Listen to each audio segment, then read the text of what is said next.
Paraiso para sa mga may hilig sa ibon ang kaharian na aming napuntahan. Ayun. Yellowish yung kanyang neck, may white. Oh, magdadive. Uy. Ayun, may isdang nakuha.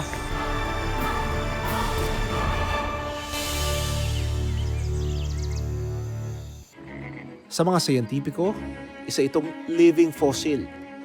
Isang palaka na para raw hindi na halos nagbago mula pa sa mga ninuno dito.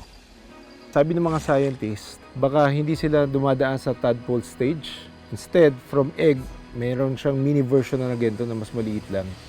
Sa aming paghanap, tila nagiging mailap ang palaka ng watershed na ito. Ay, nawala yun. Yun oh.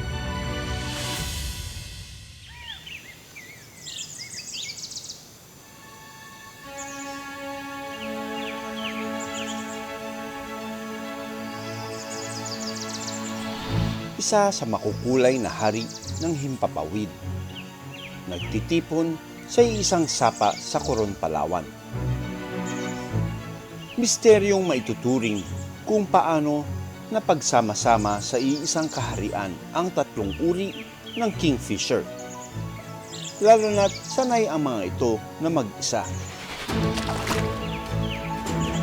Kaya ang makita sila sa isang lugar, isang pambihirang experience. Ngayong araw, parang naka-jackpot kami na masaksihan nito. Wow, ang ganda naman ng ibon niya.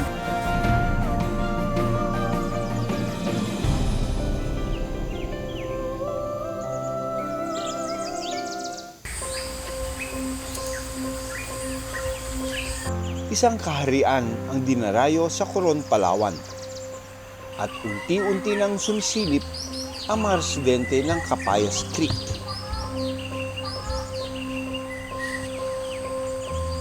I really like birding and mabuti maagang dating natin kasi birds are usually more active during the morning para mag-feed sila. Kanya-kanyang pwesto na ang mga ibon para mag-almusal. Baka sa tuka ng ashy-fronted bulbul, nakatatapos lang niyang lantakan ang saging. Sa kanyang pag-alis, pumalit sa kanyang pwesto ang babaeng Palawan flower pecker. Mukhang may pila sa sagingan na ito. Dahil maging ang lalaking Palawan flower pecker nakisalo na rin. Kapansin-pansin ang prominenteng pulang marka sa ulo at dibdib ng lalaking flower pecker.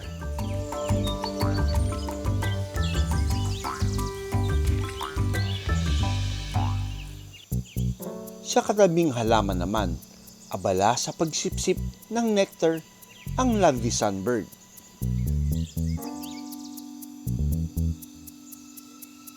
Mas napahanga ako sa tingkad ng kanyang kulay, lalo na ang metallic blue sa kanyang ulo. Paboritong almusal ng mga sunbird ang nectar ng mga bulaklak, kaya nagsisilbi silang garden helpers o pollinators.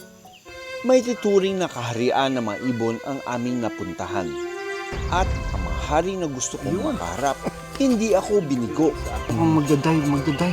Uy, ready to dive. Yun! Paraiso para sa mga may hilig sa ibon ang kaharian na aming napuntahan. Ito, nakarating na tayo dito sa birding site. And ito na yung mga birders natin, mga wild bird photographers.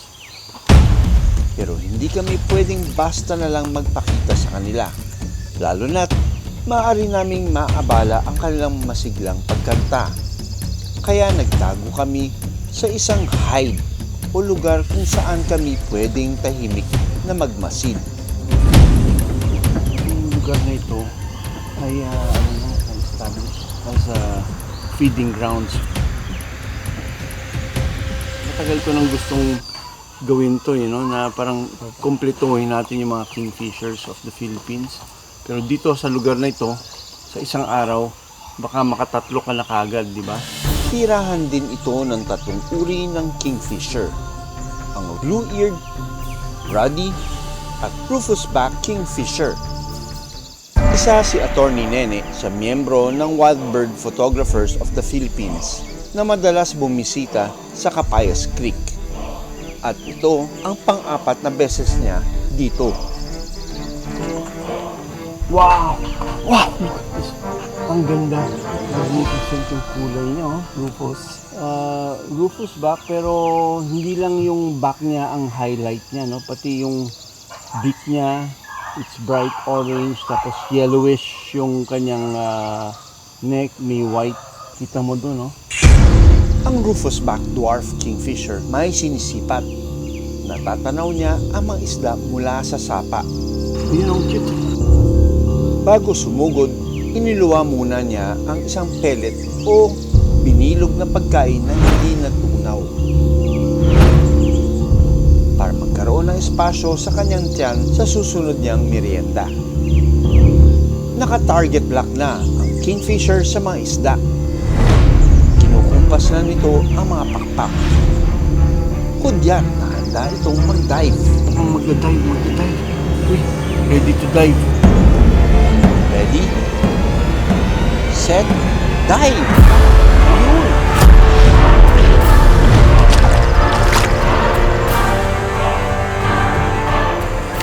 Kuha na natin.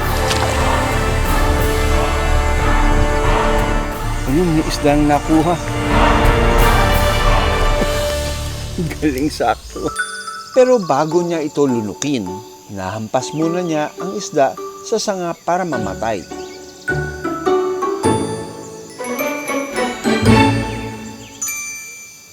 Sa Pilipinas, sa Palawan at Mindoro lang ito makikita.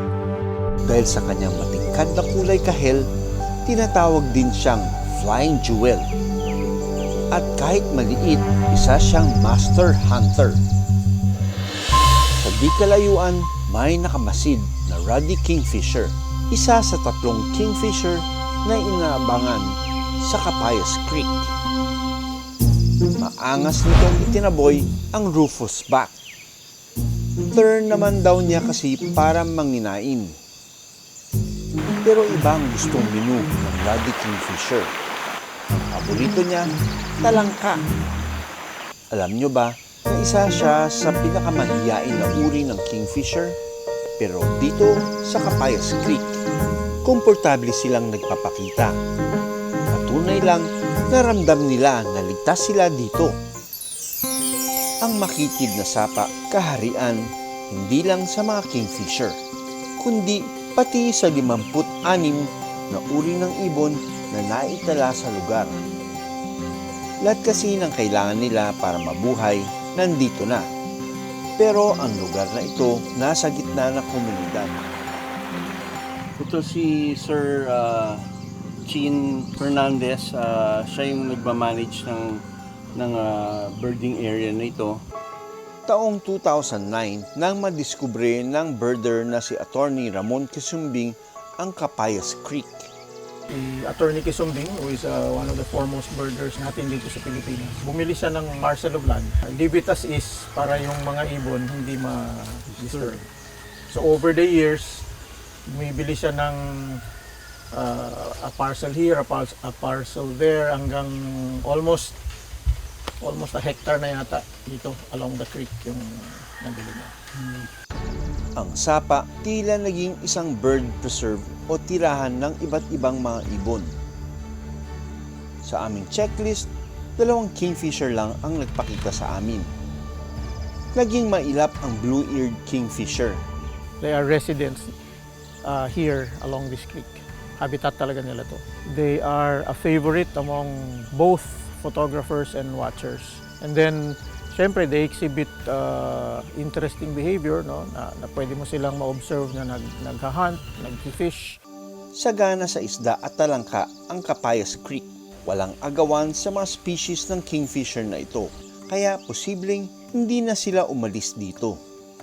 Naging katuwang din nila ang mga residente sa pagprotekta ng sapa at mga ibon. Yung mga tao dito, na impluwensya na rin ng pagprotekta sa ibon. At saka po, disiplinado po yung mga kabataan dito. Si Erwin, isa sa mga matagal na bird guide ng Capayas Creek. Masasabi nyo bang healthy pa yung mga sapa dito? Dito lang po yan, pabalik-balik. Pag wala dito, pupunta ng malaking river, doon na naman. Tapos dito rin ang balik noon. Talagang nakasanayan na nilang creek na to. Sa pagdating ng makukulay na hari, mas nakita namin Yun! kung gaano kayaman ang mundong nakatago sa isang maliit na sapa at kung paano nagiging posible ang mapayapang pagsasama kapag ang kalikasan ay inaalagaan.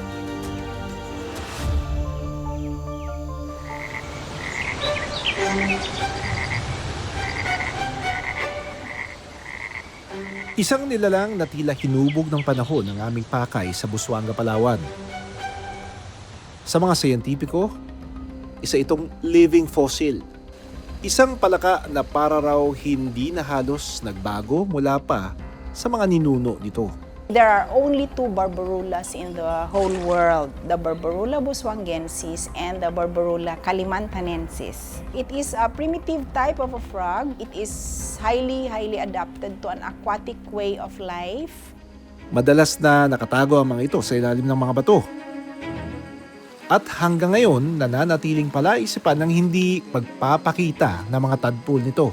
Yung mga itlog nila, hindi nila makita yung tadpoles. So, sabi ng mga scientists, baka hindi sila dumadaan sa tadpole stage, yung parang butete, no? Maitim at flat-headed ang palakang ito. Sa tingin pa lang nito, parang alam na niyang siya ang aming pakay. Ito ang Barbarula busuangensis o mas kilala bilang Barbie frog.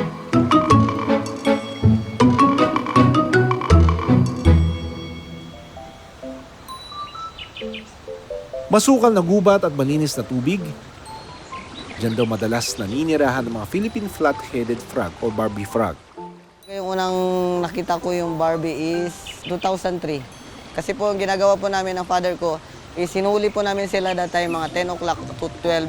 And then ilalagay lang namin siya sa net. Then kinabukasan, babalikan namin siya.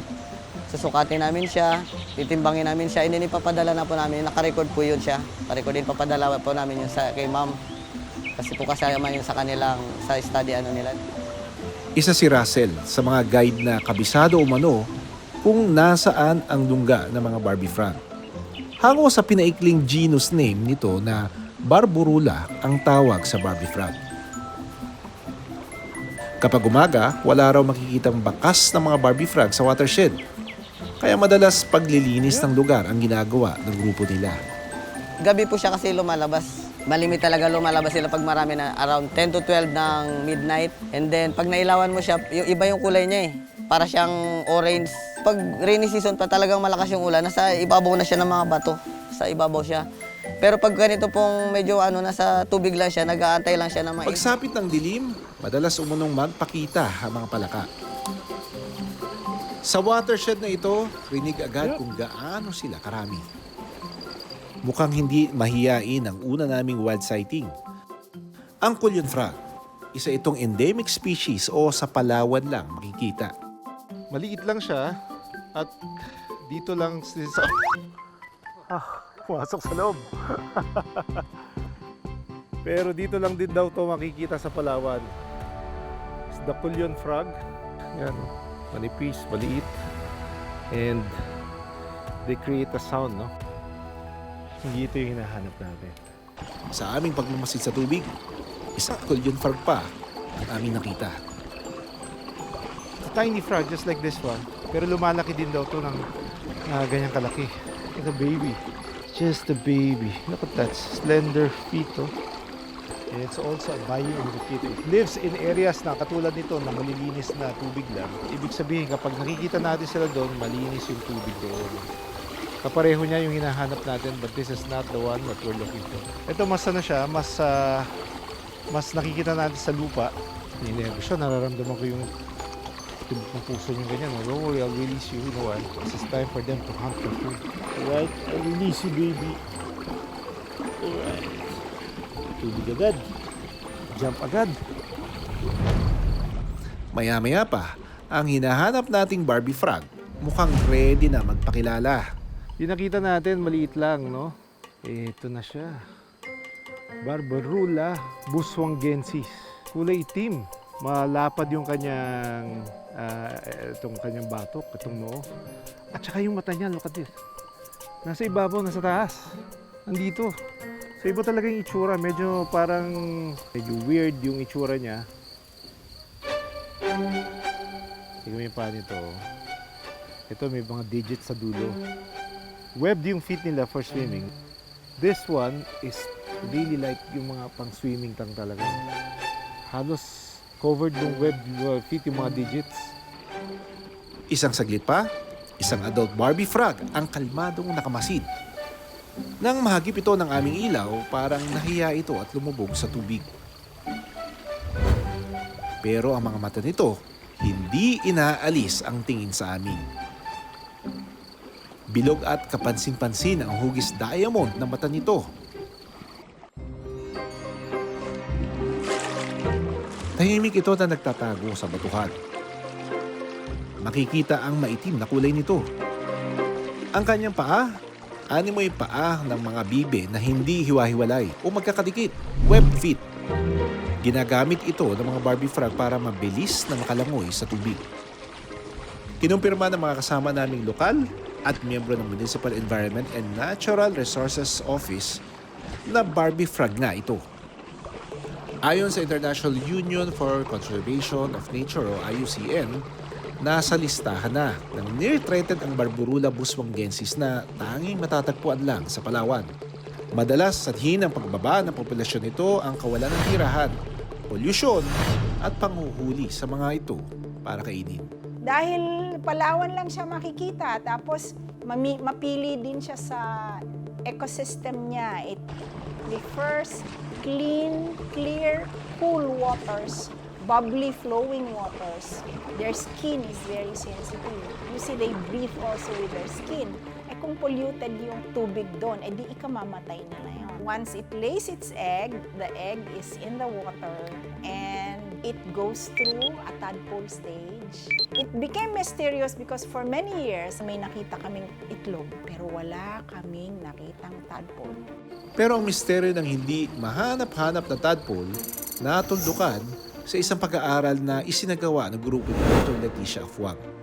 When we had this partnership or collaborative work with the National Museum of Madrid, lumabas sila and then may dala sila ngayong endoscope. They put it inside crevices. Nakikita nila dun sa monitor nila sa lab.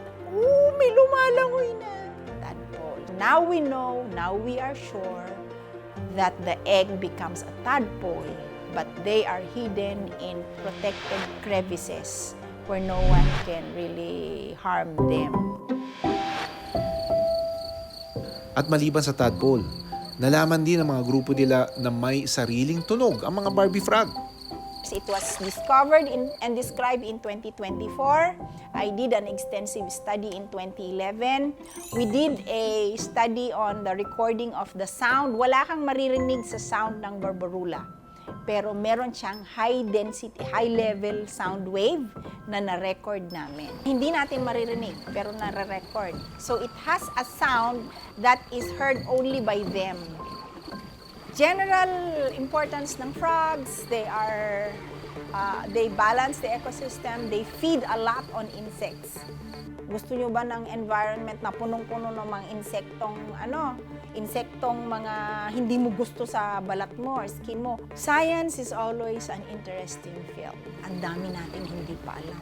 Nakakahiya na pagdating ng araw, the younger generations would say, our scientists did not take care of them. When we protect an endemic species, we protect the ecosystem, and we are actually protecting the people. Durin mo dati, no? Sobrang dami pa siguro nila dito noon. Pero dahil sa patuloy na pagkasira ng mga gubatan natin, pagdumi ng mga ilog, patuloy din yung pagkaunti nila. Maybe in the next years, Baka sa libro na lang rin natin sila mabasa. Sa kabila ng mga nakakubling misteryo sa kanilang pinagmulan, indikasyon na malusog na kapaligiran ang buhay ng mga palakang gaya ng Barbie frog. Kaya't malaking bagay ang mapanatiling buhay at malinis ang ilog at kagubatan. Pero kasabay ng kanyang hiwaga, ang paalala na kapag nagdilim ang kalikasan, mga ganitong nilalang ang una rin mawawala. Ako si Doc Ferds Resyo. Ako si Doc Nielsen Donato, Born to be Wild. Maraming salamat sa panonood ng Born to be Wild. Para sa iba pang kwento tungkol sa ating kalikasan, mag-subscribe na sa GMA Public Affairs YouTube channel. Maraming salamat sa panonood ng Born to be Wild. Para sa iba pang kwento tungkol sa ating kalikasan, mag-subscribe na sa GMA Public Affairs YouTube channel.